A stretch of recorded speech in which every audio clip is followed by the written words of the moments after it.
دیکھیے نا حضرت ثابت بن قیس بن شواس رضی اللہ تعالیٰ عنہ یہ صحابی رسول ہیں، ہم جیسے تو نہیں تھے، وہ صحابی رسول تھے، چنے ہوئی ہستی تھی، شکل سماعت تھا، اونچا سنتے تھے، جب گفتگو کرتے تو آواز اونچی ہو جاتی. یہ جس کو شکل سماعت کا عرضہ ہوتا ہے، جب وہ بات کرتا ہے تو اس کی آواز اونچی ہو جاتی ہے، یعنی جان بوجھ کر وہ آواز اونچی نہیں کرتے تھے، شکل سماعت کی وجہ سے ہو جاتا تھا. لیکن اللہ کو ان کی یہ ادا بھی پسند نہیں تھی، تو اللہ نے قرآن کی آیت نازل فرمائی، یا ایھا الذین آمنوا لا ترفعوا اصواتکم فوق صوت النبی ولا تجهروا له بالقول كجهر بعضكم لبعض ان تحبط اعمالكم وانتم لا تشعرون. فرمایا اے ایمان والو، میرے نبی کی آواز سے اپنی آواز کو بلند نہ کرو. بڑا اس میں باریک نکتہ ہے. دیکھیے اگر آپ سے کوئی خطا ہوئی نا، غلطی ہو گئی، گناہ ہو گیا، یا خدا نخواستہ کسی سے کلمہ کفر سرزد ہو گیا، تو پھر آپ توبہ کرتے ہیں، یا اللہ مجھے معاف فرما دے.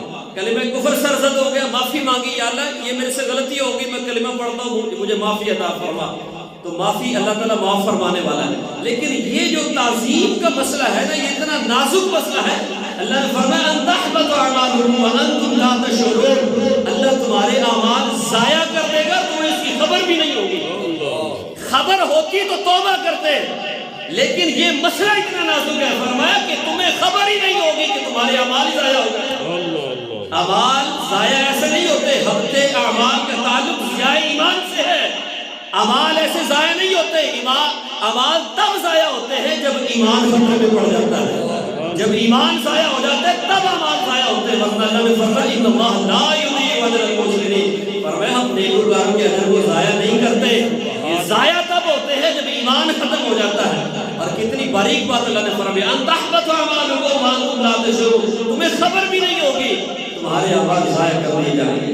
اللہ اکبر. جب یہ آیت نازل ہوئی حضرت سیدنا ثابت بن قیس بن شواس رضی اللہ تعالیٰ عنہ، آپ کو پتہ چلا کہ یہ آیت اللہ نے نازل فرمائی، میرے حق میں قرآن اتر آیا، تو آپ رضی اللہ تعالیٰ عنہ گھر میں بیٹھ گئے، زاروں کی طرح روتے، ہر وقت روتے رہتے، کھانا پینا چھوڑ دیا، مسجد نبوی میں جانا چھوڑ دیا. حضرت سیدنا سعد رضی اللہ تعالیٰ عنہ آپ کے ہمسائے تھے. کریم محبوب صلی اللہ علیہ وآلہ وسلم نے حضرت سعد سے پوچھا. اب بعض روایات میں یہ ہے کہ بہت ساری ایسی روایات آپ پڑھیں گے، حضور صلی اللہ علیہ وسلم نے سوال فرمایا. اب اس کو جاہل یہ سمجھتے کہ حضور کو پتہ نہیں تھا، کم علمی ہے، جہالت ہے. وہ سمجھتے کہ حضور کو پتہ ہوتا تو حضور سوال کیوں کرتے. اللہ اکبر. حضور کا علم تو ایسا ہے، آپ صلی اللہ علیہ وسلم فرماتے ہیں انی واللہ لانظر الی حوضی الان، اور میں اس وقت بھی اپنے منبر پر بیٹھ کر اپنے حوض کوثر کو دیکھ رہا ہوں. سبحان اللہ. یہ حضور کا علم غیب ہے، یہ حضور کی وسعت نگاہ ہے. ایک ہوتا ہے علم غیب. اب یہاں پر ایک چھوٹی سی بات سمجھ لیجیے. ایک ہے علم غیب، یعنی دیوار کے پیچھے کیا ہے مجھے نہیں پتا، کوئی بتا دے، اس کا مطلب ہے کہ اسے غیب کا علم ہے. اگلے شہر میں کیا ہو رہا ہے، دوسری جگہ کیا ہو رہا ہے مجھے نہیں پتا، کسی کوئی بتا دے، اس کا مطلب ہے غیب سے پردہ اٹھا دیا. ایک ہے غیب کی چیز کو بتا دینا کہ یہ ایسے ہے، وہ فلاں جگہ پر یوں ہو رہا ہے. ایک یہ بات ہے. ایک اس سے اگلی بات ہے. وہ اگلی بات کیا ہے، وہ جو حدیث بات سے آپ کو میں سمجھاتا ہوں، کاش کہ آپ کو سمجھ آ جائے کہ اس سے اگلی بات کیا ہے کہ حضور فرما دے وہ نہیں تھا تو ہو گیا. یہ اگلی بات ہے. آپ فرما دے کہ ایسا ہے، وہ نہیں تھا، وجود نہیں تھا، حضور کی زبان سے نکلا تو وہ ہو گیا.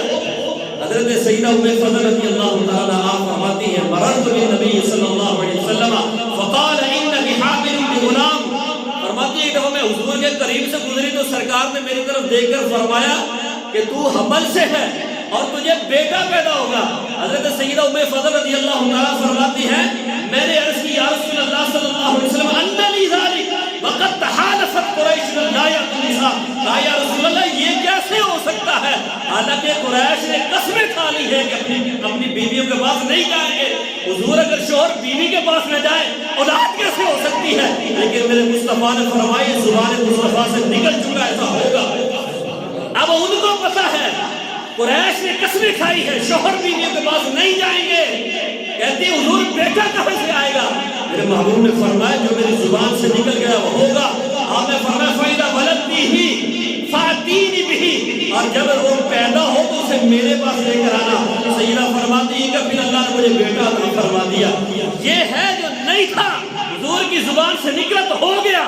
یہ علم غیب سے اگلی بات ہے. فرماتے حضور کی بارگاہ میں لائی اور آپ کی گودی میں دیا. فَأَلْقَاهُ بِالرِّيقِهِ وَسَمَّاهُ عَبْدَ اللَّهِ. آپ نے اپنے لاب دہن سے گردی عطا فرمائی اور نام عبداللہ رکھا. اور پھر حضور صلی اللہ علیہ وسلم نے اگلی جو غیب کی خبر ارشاد فرمائی. آپ صلی اللہ علیہ وسلم نے فرمایا اذهب بِأَبِي الْخُلَفَاءِ حَتَّى يَكُونَ مِنْهُمُ الصَّفَّاءُ حَتَّى يَكُونَ مِنْهُمُ الْمَهْدِيُّ.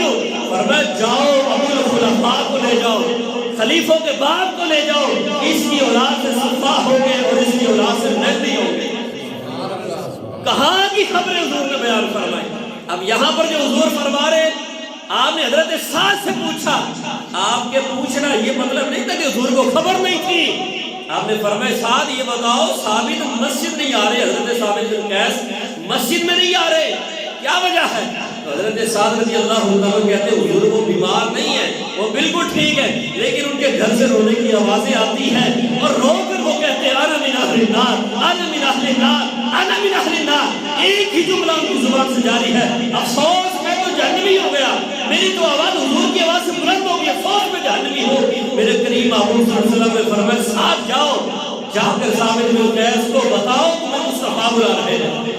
اب حضرت ثابت رضی اللہ تعالیٰ جب مسجد نبوی میں داخل ہوئے, سر جھکا ہے, آنکھوں سے اشک جاری ہے, سرکار کی بارگاہ میں پہنچے. کریم محبوب صلی اللہ علیہ وسلم نے ان کو دیکھا. آپ صلی اللہ علیہ وسلم نے فرمایا ما ترضى ان تعيش حمیدا وتقتل شہیدا وتدخل الجنہ. فرمایا ثابت تو یہ کہہ رہا ہے کہ میں جہنمی ہوں؟ فرمایا مصطفیٰ کی زبان سے 3 بشارتیں سمجھا. اما ترضى ان تعيش حمیدا وتقتل شہیدا وتدخل الجنہ. فرمایا میں تمہیں بشارت دیتا ہوں ساری زندگی تیری اللہ کی حمد و ثنا کرتے ہوئے گزرے گی, اور جب تو دنیا سے جائے گا تو جام شہادت نوش کرے گا.